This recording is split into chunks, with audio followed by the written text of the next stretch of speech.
You know, when you stop and look at it, one film in Pixar's catalog truly shows us the dangers of the rampant consumerism in today's culture. It's a statement on the human desire to accumulate more and more and more useless stuff that just becomes garbage. Meaningless trash that eventually cycles back to becoming meaningless trash. And that movie is... Ka-chow! Thunder Hollow Challenge? Quick fix, and they're back on the... Each sold separately. Other cars each sold separately. Each sold separately. Sold separately. Each sold separate. Batteries not included. Each sold separately. Each sold separately. Cars.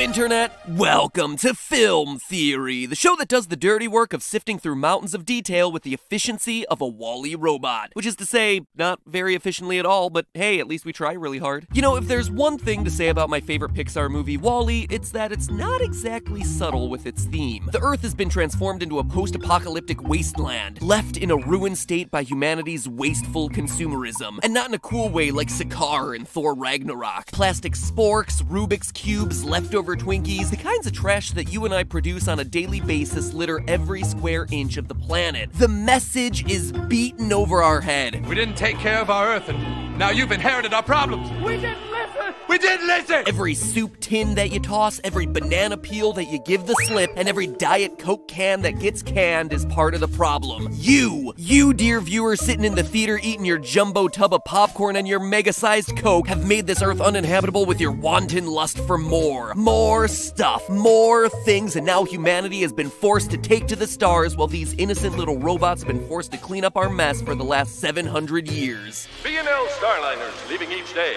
We'll clean up the mess while you're away. This movie wants to give us a wake-up call, to get us to go green and keep blue, to crush us with guilt every time we get an Amazon order and see all those little air pouches that come packaged with it that you just gotta pop before you can throw them all away, because they take up so much damn room in the garbage. And while I hope all the theorists out there are for environmental responsibility, there's one thing that I've learned from years of watching movies and TV shows, and that's you can't believe everything you're told at face value. And WALL-E here, for as much as I love it, is no exception. When you actually stop and question the events of the movie, you start to realize that something sinister is afoot. A planet covered in garbage is just one part of a larger conspiracy in the Pixar universe. And today, I'm gonna prove to you that everything we've been led to believe about WALL-E and its trash-filled cities is complete and total garbage. In the opening scenes of WALL-E, we see abandoned buildings, light poles, street signs, and other indicators that this was once a thriving metropolis. This indicates the breakdown of one of the most basic things required for a modern city to function, a waste management system that transports waste out of the city towards landfills. I don't know if you've ever stopped to think about it, but nearly all of a city's trash is transported out of the city to landfills that could be hundreds or even thousands of miles away from city limits. And though that might seem like a dirty business, both literally and figuratively, waste disposal is big money. Contractors get into bidding wars over the ability to take away a city's trash. And then I start eating garbage. I'm the trash man. Because not only does it allow you to collect on a city's tax dollars, you know, all that stuff that's taken out of your paycheck for sanitation expenses, but landfill waste actually tends to produce methane gas, which many landfills are designed to capture and turn back into electricity. Just 2 landfill gas-to-energy facilities can generate enough electricity to power 16,000 homes. So basically, trash collectors are double-dipping. Payment to take out the garbage, and then extra payment for selling electricity made from that garbage back to the city. It's a fantastic business. If in WALL-E humanity can afford to create rockets that transport everyone off the planet, then it can absolutely very easily afford to have trucks deliver trash to landfills. As long as there is space literally anywhere in the world, we're not gonna have the problem that's depicted in WALL-E, which means that for the situation to have gotten this bad, the world must have run out of space for landfills. Except that one isn't gonna be true either. You see, trash is a problem that people in science and business have been studying for a long time. One of those people was the self-proclaimed garbologist Dr. William Rathje, an archaeologist professor at University of Arizona who turned his powers of archaeology not toward studying dinosaur bones or millennia-old human remains, but studying the way that humans manage and treat trash. Hey, not all archaeologists are gonna be Indiana Jones, okay? That belongs in a museum.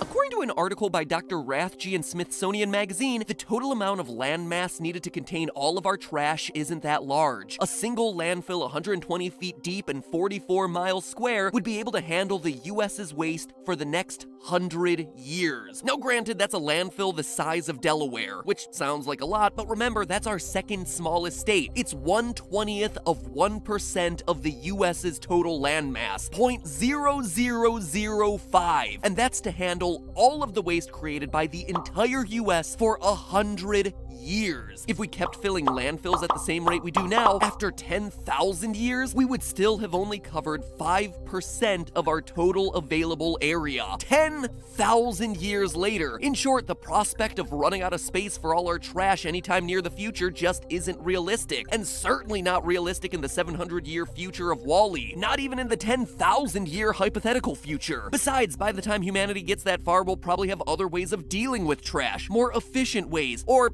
just launching it into space and sending it out into the sun. But I know what you're thinking. All of that is at our current rate, right? What about the future? We're gonna get more and more wasteful and generate more and more garbage as the years go on, right? That's what I was thinking too, but when you actually sit down and do the research, this assumption turns out to be incorrect. For as weird as it might seem, as time goes on and our society becomes more advanced, the amount of waste we produce goes downward. Every year we're figuring out ways to make our packaging more and more efficient. In the 1950s, we replaced heavy and dense glass bottles with plastic bottles. Then we replaced those plastic bottles with thinner bottles. You see it all the time on items like water bottles. This bottle is designed to use 20% less plastic. And this waste reduction is all thanks to companies being run under the idea that green is good. But not environmental green.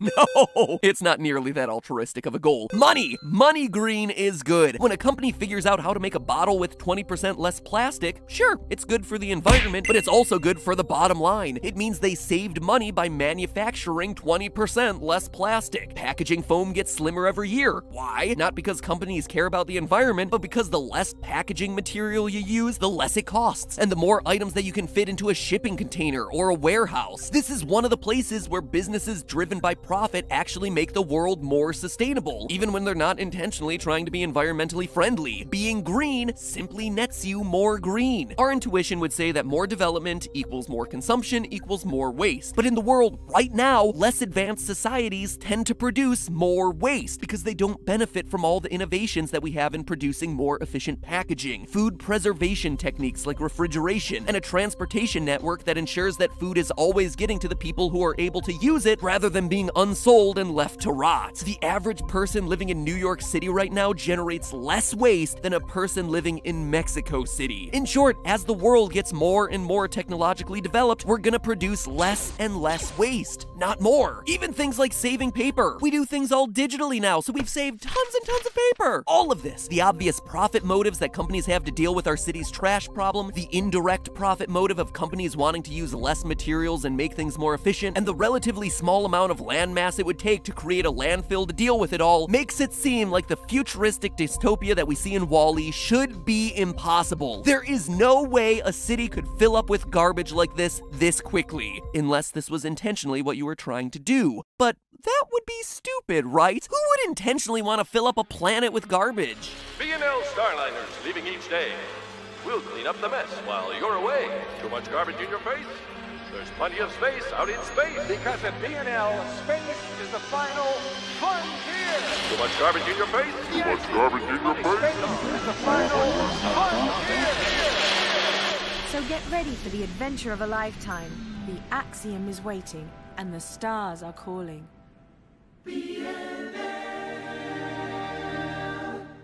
That's right. The company responsible for the WALL-E program that's supposed to clean up the Earth's trash problem was the one that intentionally created the Earth's trash problem to begin with. Why? Well, it's simple. By getting the Earth's population onto by and large starliners like the Axiom, by and large has what marketers refer to as a captive audience. People who have no choice but to consume your products and your advertisements. On board the Starliner, the company has an absolute monopoly over humanity with no opportunity for competition. competition. Everything about these people's lives, from the entertainment they're viewing to the food they consume, is all managed by this one single mega corporation. Children are even indoctrinated from early childhood to consume by and large products. B is for by and large. Everyone seems to think that humanity's rampant consumerism inadvertently turned the Earth into the uninhabitable wasteland that it is, that the B&L Starliners were the solution the company came up with to solve it. But look at the way the B&L Starliners are advertised. They show people living in luxury, almost like space is a getaway vacation. Spend your 5-year cruise in style, waited on 24 hours a day by our fully automated crew. This doesn't look like a disaster relief program at all. It looks like a space cruise that was designed as a way to siphon people's cash away. But there's just one problem with that. Not everyone is willing to go to space. A survey by the Manpower Research Agency found that only 32% of workers would be willing to permanently relocate overseas, even if it meant getting a better job and advancing their career. If only 32% of people are willing to cross the border for a better life, how many fewer people would be willing to leave the entire planet and everyone they know and love for the unknowns of outer space? No, it's not enough to entice people off the planet. When no one was willing to go on their expensive space cruises, they needed to find a way to force people off of the planet. And what better way than to turn every city into a huge contamination zone? And not only do they have the motive, they have the means to do it. They're the largest seller of goods in the Pixar-verse, so they could very easily create less efficient products. Then they would throttle the sanitation supply. I mean, you see it in Up. By and large controls construction companies, so chances are they could also control the waste disposal companies too. Because what's better than saving a couple bucks by being green? Well, stealing everyone's lifetime income by keeping them captive on your space cruiser. In WALL-E, we see the world reduced to a desolate wasteland, and all this time we've been led to believe that this was something that happened because of us, because humanity was careless and wasteful and didn't look after the environment. But the truth is far more sinister. It was by and large corporate greed that caused this to happen. This, without a doubt, solidifies by and large as the most sinister Pixar villain of all time. I mean, sure, Syndrome killed a few people, but by and large killed an entire planet. Now go out and recycle a can. Our fate hangs in the balance. But hey, that's just a theory. A film theory. And cut.